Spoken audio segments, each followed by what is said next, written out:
a side note, having been born and raised in Pittsburgh, one of the first universities that I visited was Cornell. And if you've been up to Ithaca, there's no snow here, by the way, relatively speaking. And it's interesting with dynamic because in a way you're in the middle of nowhere. It's the middle of nowhere. It is just the college. You've got Ithaca, and you're within that ecosystem. And to some degree, it's a bubble.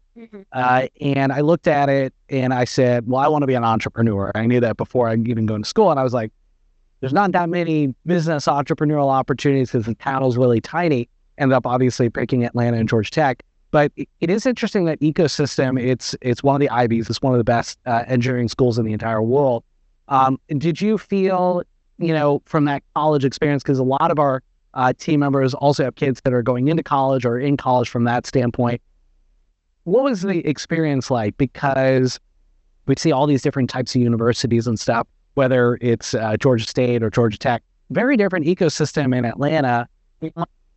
I mean, that has a little bit of flavor from Cornell, but how was that experience and what were the pros and cons? Looking at it now is different than the experience that I had when I was there because of just, perspective.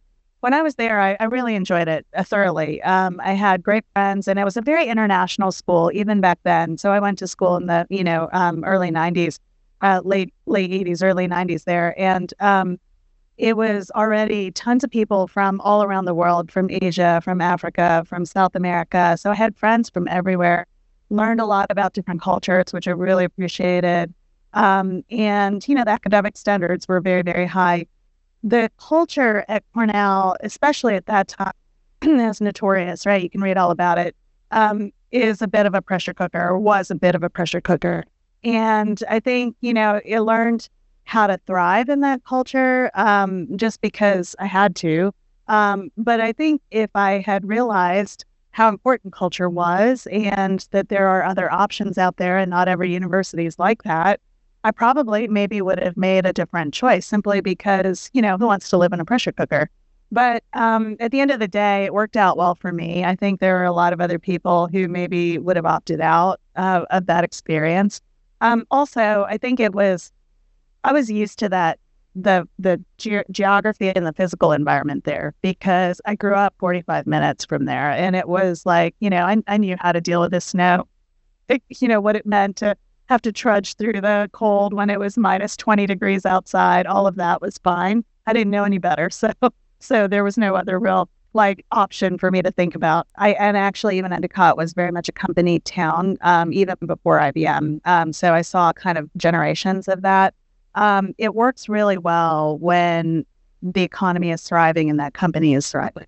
And when things go south, it goes south in a hurry because the company was really the backbone of everything. So not only was that company, for example, the backbone of, tax revenue for the local economy, but also oftentimes was funding social programs, was funding, in our case where I grew up, they funded the local country club and they funded the schools and the churches and just pretty much everything. So you go up there now and it's like a total ghost town because that's all just kind of, gone away.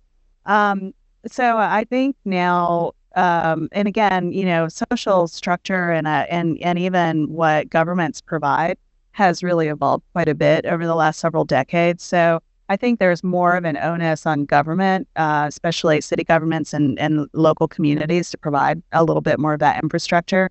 But especially in rural places, I think it's still very much the case. And it's easier when you have that ecosystem. So you have, potentially 2 or 3 companies that are not in exactly the same industry. And if they can kind of coexist in a little bit more of a symbiotic way, then you have a much healthier, I think, space. And I've seen towns that do thrive that way. So, for example, there might be a really strong medical infrastructure along with, in some industrial, businesses that are there. That's really nice because then you've got people that are doing different types of work and that's kind of keeping that whole economy going.